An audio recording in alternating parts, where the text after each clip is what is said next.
ইয়াত কি চলিছে ক'ত গ'লা লুকাইছা এইফালে আৰু এইকেইজনী এইফালে আহা ক'ত পলাইছা এইফালে আৰু জ্যোতিকা চা এইফালে আছোন ক'ত লুকাইছা এইফালে এতিয়া লাজ লাগিছে সিহঁতৰ তোমালোকে যে অথনিৰ পৰা যে এই ডাঙৰ ডাঙৰ চাউনে যে তোমালোকে বক্স বজাই আছা কি কাৰণে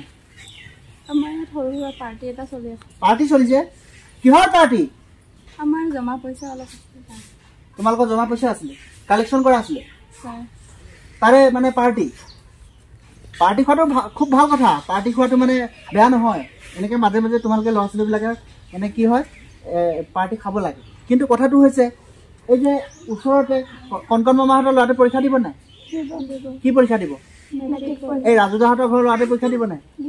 কি পৰীক্ষা দিব তাৰপিছত আৰু গাঁৱত কেইজন মেট্ৰিক পৰীক্ষা দিবলগীয়া ল'ৰা ছোৱালী আছে হাই ছেকেণ্ডাৰী পৰীক্ষা দিবলগীয়া ল'ৰা ছোৱালী আছে নাই আছে এই সময়ত তেওঁলোকে পঢ়ি থকা সময়ত তোমালোকে যে ডাঙৰ ডাঙৰ বক্সেৰে চাউণ্ড এই বক্স লগাই তোমালোকে যে পাৰ্টি খাই আছা তেওঁলোকৰ কি অসুবিধা হোৱা নাই যদি হৈছে বুলি ভাবিছা তেনে পাৰ্টি খাবলৈ হ'লে বক্সটো নবজালে হৈছে কিয় বজাইছা এনেকুৱা তুমিতো এজনী ভাল পঢ়া শুনা ছোৱালী তুমিতো জানিব লাগে এওঁলোক সৰু সৰু বাৰু ক্লাছ 5-6ৰ ছোৱালী তুমিতো জানিব লাগে ডিগ্ৰী পঢ়া ছোৱালী তুমি জানিব লাগে যে এই বক্সটো বজালে তেওঁলোকৰ অসুবিধা হ'ব পাৰিলে তুমি গৈ তেওঁলোকক সহায় কৰি দিব লাগে এওঁলোকক ক'বহে লাগে বক্স বজাব নালাগে বুলি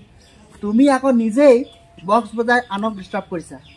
প্ৰকৃত শিক্ষা সেইটো নহয় আচলতে বুজিছা প্ৰকৃত শিক্ষা হ'ল নিজে শিক্ষিত হোৱাৰ উপৰিও তোমাৰ ভাইটি ভণ্টিসকলক ওচৰ চুবুৰীয়াক তুমি সহায় কৰিব লাগিব সেইটোৱে প্ৰকৃত শিক্ষা তুমি আনক বাধাহে দিব লাগে এইটো সময়ত আমি বক্স বজাব নালাগে হয়নে নহয় তুমি এইটো সময়ত নিজে আৰু চাউণ্ড বক্স বজাই ডিষ্টাৰ্ব কৰিলে সেই ল'ৰা ছোৱালীসকলক কেনেকৈ পঢ়া শুনা হ'ব গতিকে এইটো আজিৰ পৰা নকৰিবা তোমালোকে ধুনীয়াকৈ পাৰ্টি খোৱা আৰু বক্সটো বন্ধ কৰা আৰু আপোনালোককো কৈছোঁ আপোনালোকৰ গাঁৱতো যদি এনেকুৱা ধৰণে এই পৰীক্ষাৰ সময়ত যদি কোনোবা মানুহে পাৰ্টি খাই আছে এনেকুৱা বক্স বজাই ডিষ্টাৰ্ব কৰি আছে আপোনালোকে এই কামটো নকৰিব কিয়নো আমি সদায় পাৰ্টি খাবলৈ বা নাম সকাম সদায় পাম কিন্তু পঢ়াটো মাত্ৰ আমাৰ এটাই সময় আহে যিটো সময়ত আমি জীৱনত গঢ় দিব পাৰোঁ গতিকে জীৱন গঢ় দিয়া হাই ছেকেণ্ডেৰী পৰীক্ষা আহি আছে মেট্ৰিক পৰীক্ষা আহি আছে বিভিন্ন ধৰণৰ পৰীক্ষা আহি আছে এই সময়ত নাম সকামত সাউণ্ড সিস্টেম নবজাই আমি তেওঁলোকক যাতে পঢ়া শুনাৰ প্ৰতি অকণমান ব্যৱস্থা কৰি দিব পাৰোঁ পৰিৱেশটো সুস্থিৰে ৰাখিব পাৰোঁ তাৰ কাৰণে আপোনালোকে চেষ্টা কৰিব ধন্যবাদ জয় আই